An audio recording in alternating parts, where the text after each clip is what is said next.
Brave Voice, The New Kid, Finding the Courage to Make a Friend. Written by Kevin O. A Brave Voice read aloud. Chapter 1. The Boy by the Door. Suri Patel knew a secret about Brave. Not so long ago, she had been the quietest kid in her class. Back then, whenever Ms. Okafor asked a question, Suri's voice would go Heidi. Small and tight and curled up, just like her roly-poly, Roly. When something startled him, Roly still lived in a little dome jar on the corner of her desk, with a leaf, a twig, and a curl of damp moss. He was an excellent listener and a terrible talker, which Suri thought made him the perfect friend for a girl who used to be the same. But that was before Big Share Day.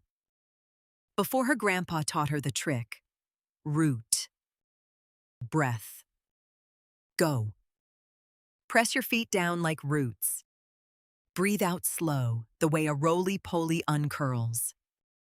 Then say just the first 3 words. The rest always comes after. Ever since, Suri's voice came out when she needed it. Not always loud. Not always perfect. But out, into the air, where people could hear it.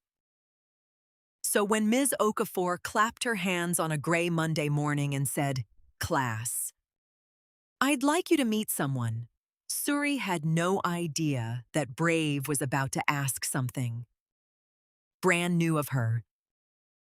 A boy stood beside the teacher's desk.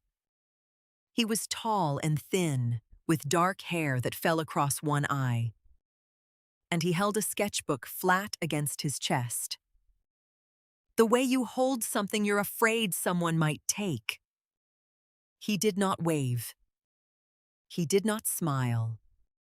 He looked down at the floor as though there were something written there only he could. Read. "This is Mateo," said Ms. Okafor gently.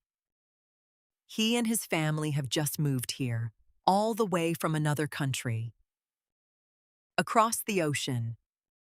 Let's make him feel at home." Hi, Mateo," the whole class sang out at once. Mateo's eyes flicked up just for half a second, and then dropped straight back to the floor. He did not say one single word. And something tugged in Suri's chest, because she knew that look. She knew it the way she knew her own name. Voice gone, Heidi. Tiny. Curled up tight. She had been Mateo once. Chapter 2. The Edge of Everything.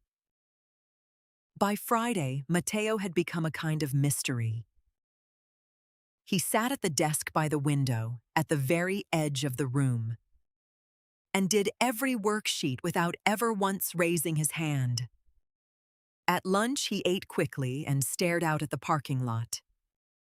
At recess, he climbed onto the low garden wall, opened his sketchbook, and drew, his pencil flying, while the rest of the playground ran and shouted and lived without him. A few kids had tried that first day. "Wanna play?" they'd asked. Mateo had only shaken his head, the smallest shake in the world, and they had shrugged and sprinted off. After that, most of them stopped seeing him at all. He became part of the scenery, like the wall he sat on. "I don't think he likes us," said Priya, Suri's best friend, as they looped the track. "He never talks to anybody. Maybe he just wants to be left alone." "Maybe," said Suri. But she didn't believe it. She watched Mateo bent over his book, alone on the wall. And she remembered exactly what alone felt like from the inside. It didn't feel like wanting to be left alone. It felt like being trapped behind a window, pressed right up against the glass. watching everyone laugh on the other side, wishing with your whole heart that somebody, anybody, would notice you were in there and come knock. I should go over there, Suri thought. I should just say hi. How hard can 3 words be? But the instant she thought it, her stomach did a slow, cold flip. Speaking up in class, that she had practiced 100 times. This was different.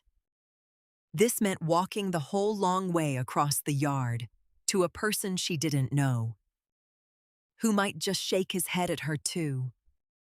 And what if he did? What if everyone saw her standing there, turned away, with nothing to say? Her feet stayed exactly where they were. Chapter 3. The first try. On Monday, Suri made up her mind.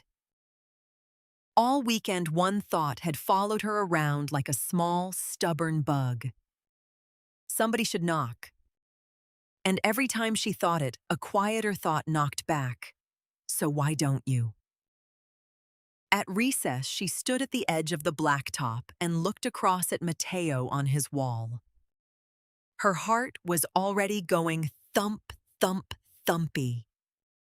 She shut her eyes and did the trick. Root. She pressed her sneakers flat against the ground. Strong feet like roots. Breath. She breathed in slow and let it out long, the way a roly-poly uncurls. Go. Her feet started walking before the scared part of her could win the argument. Across the blacktop, past the hopscotch squares, all the way to the garden wall. And then, all at once, everything she'd been holding in came spilling out in a single breathless rush. Hi! I'm Suri!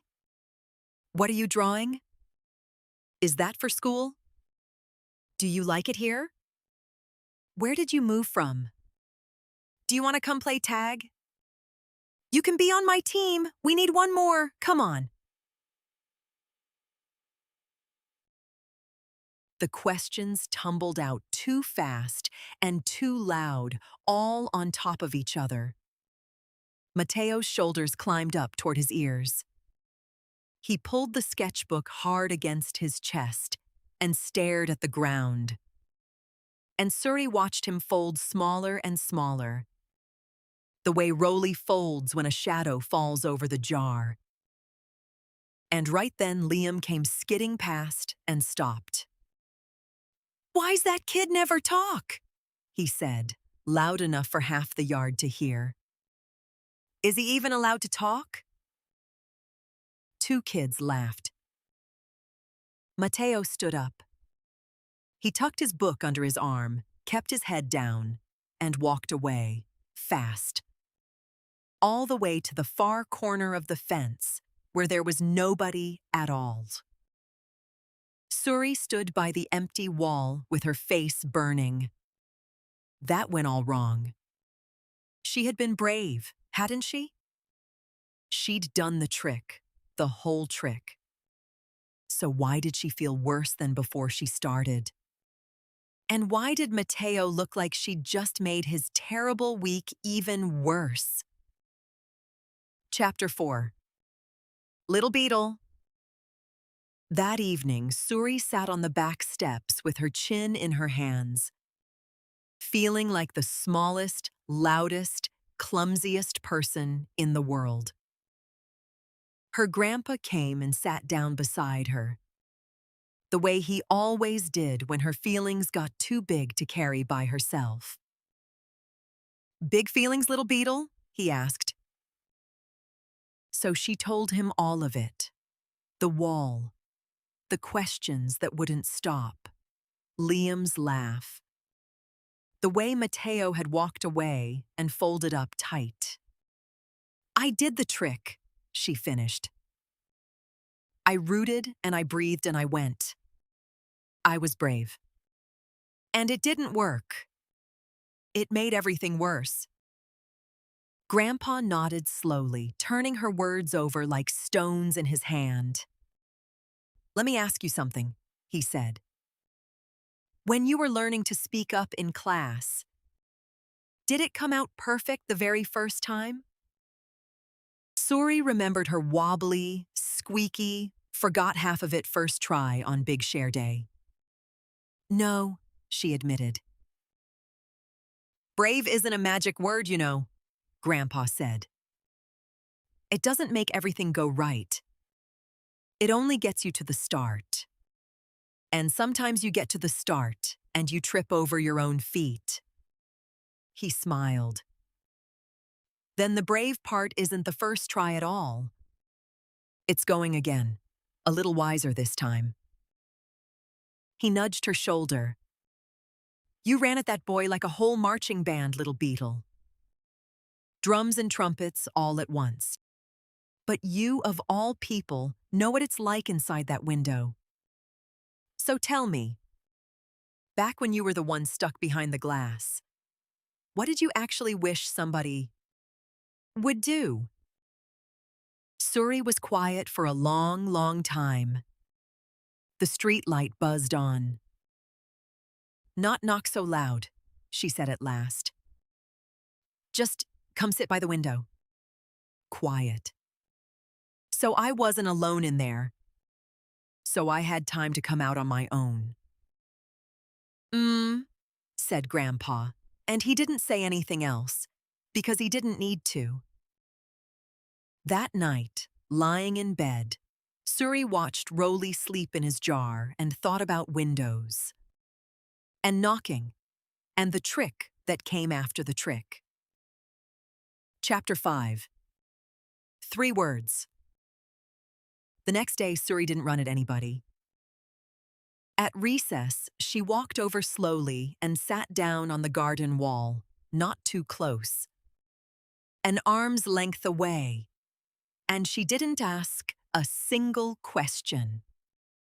She just set Roly's jar on the warm stone between them and let him be his small, curled-up self in the sun. For a while, nothing happened at all. Matteo drew. Suri watched a beetle climb a blade of grass and tip it over. The playground roared somewhere far behind them. And Suri let the quiet just be quiet, instead of trying to fill it. Then, not looking at him, she said softly, "That's Roly. He's a roly-poly. When something scares him, he curls up in a little ball until the world feels safe again." Somehow, not looking made it easier for both of them. Matteo's pencil stopped moving. Slowly, slowly, the exact way Roly uncurls when he finally decides it's safe. Matteo turned his sketchbook around so she could see. There on the page was a drawing. A small, perfect drawing of a pill bug, curled into a tight gray ball. Every single armored plate in just the right place. "You drew a pill bug," Suri breathed. That's exactly like Roly. Did you know they curl up like that when they're frightened?" "Same as him. Same as me some days." And for the first time in 2 whole weeks, the corner of Matteo's mouth lifted. Just a little. But it was there. "Can I tell you a secret?" Suri said. Matteo looked at her, really looked, and nodded. "I used to be the quietest kid in this whole class. When everyone turned to look at me, my voice would hide, right here." She tapped her chest. "It felt like being stuck behind a window. But my grandpa taught me a trick for the days I want to come out from behind it." "Want me to show you?" A pause. Then slowly, Matteo nodded again. 3 steps, said Suri. Root. She pressed her feet flat against the ground. Mateo watched, then pressed his down too. 2 pairs of feet, planted side by side like roots. Breath. She breathed in slow and let it out long. Mateo breathed with her, the air trembling a little on the way out, like a roly-poly uncurling. "Go," she whispered. "Just the first 3 words. That's all you ever have to do. The rest comes after, I promise." Mateo opened his mouth. He closed it again. He looked at Roly in his jar and at the little bug on his own page. And then he tried once more. "I'm Mateo," he said. "I draw." Wobbly. Soft. Shaped a little differently than the other kids' words. But out, all the way out, into the warm air, where Suri could catch them. "I know," Suri grinned. "And you draw amazing." And once the first words were out, more came tumbling after, the way they always do. With his hands helping and his pencil helping when the English got stuck, Mateo told her how he had moved very far, from a country on the other side of an ocean. How everything here was loud and fast and new. How the words lived in his head just fine, but were still learning the way to his mouth. So he drew instead. Drawing didn't need the right language. Drawing was the one place his voice never had to hide. "Then you've been talking this whole time," Suri said. "We just didn't know how to listen." By the time the bell rang, Mateo had shown her a whole secret zoo. Beetles and snails and a spider with what was clearly a very dramatic personality. And when they lined up, he walked beside her instead of trailing behind everyone else. The next day, it was Suri who asked if Mateo could show his drawings to the class. And it was Mateo who, with his feet rooted and one slow breath, stood up and said the first 3 words all by himself. Suri's heart went happy-thumpy, the good kind. Because she had learned a brand new kind of brave that week. Bigger than the speaking up kind. The reaching out kind. The kind that tries and trips and tries again a little softer. The kind that doesn't knock too loud, that just comes and sits by the window. So nobody has to be alone in there.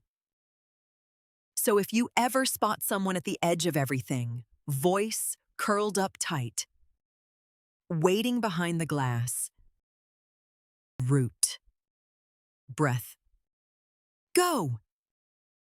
And let your brave voice make a friend. The end. Root, breath, go. And let your brave voice out.